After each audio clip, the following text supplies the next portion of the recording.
मैं 4 साल के बाद वापस अपने वतन लौट रहा था।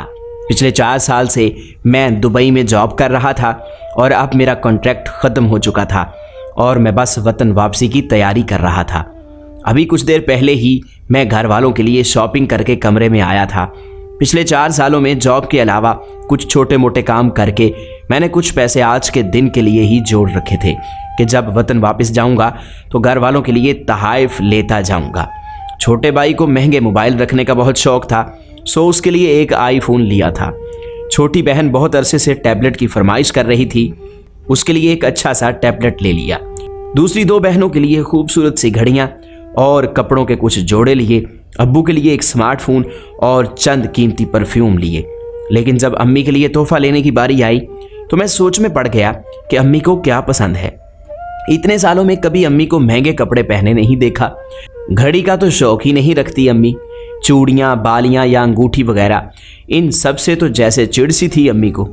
जब कभी जाती बाजार तो बहनों के लिए तो ले लेती, लेकिन अपनी बारी आने पर हमेशा यही कहती कि मैंने क्या करना है पहनकर, मुझे ये सब चोंचलापन लगता है भाई, तुम ही पहनो ये सब, मैं तो इस सब के बगैर ही अच्छी। यही हाल कपड़ों का था। एक बार कोई एक आधा जोड़ा ले लेती तो बस फिर अगला कुछ अरसा यही सुनने को मिलता कि अभी तो लिए हैं मैंने इतने ढेर कपड़े, तुम ही लो अपने लिए, मेरे पास तो पहले ही बहुत है। मैं सोच सोच कर थक गया, लेकिन अम्मी की कोई ऐसी बात ज़हन में ना आ सकी कि जिससे उनकी पसंद का कुछ पता लगता। मैं अभी इसी सोच में था कि अम्मी के लिए क्या लूं कि घर से कॉल आ गई। छोटी बहन ने फ़ोन किया था। छूटते ही कहने लगी कि भाई आप इतने अरसे बाद वापस आ रहे हैं तो आते वक्त मेरे लिए दुबई से एक अच्छा सा टैबलेट ज़रूर लाना। मेरे चेहरे पर मुस्कुराहट फैल गई क्योंकि मैं अच्छी तरह जानता था कि मेरे बहन भाइयों को क्या पसंद है, लेकिन मैं उन्हें सरप्राइज़ देना चाहता था।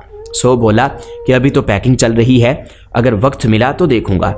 बाकी बहन भाई भी फ़ौरन जमा हो गए और अपनी फरमाइशें करने लगे और मैं बस मुस्कुराता रहा कि जो कुछ वो कह रहे थे वो तो मैं ले ही चुका था। अच्छा अम्मी कहाँ हैं, अम्मी से बात करवाओ मेरी। मैंने अम्मी से खुद ही उनकी पसंद का पूछने का इरादा किया कि मुझे बहुत सोचने के बाद भी अम्मी की कोई पसंद जहन में ना आ सकी थी। कुछ देर में अम्मी आ गई लाइन पर। हाल अहवाल के बाद मैंने पूछा कि अम्मी आपके लिए क्या लाऊं दुबई से, अपनी पसंद की कोई चीज़ बताएं। अम्मी ने कहा वो छोड़ इन बातों को, ये बता कब पहुंच रहा है मेरा बच्चा मेरे पास। मैं अम्मी की पसंद सुनने का मुंतजिर था। न जाने क्यों ये सुनकर अचानक मेरी आंखों से 2 आंसू निकले और मेरी गालों पर फिसलते चले गए। मैं जान चुका था कि अम्मी को क्या पसंद है। माँ, आपकी अज़मत को सलाम।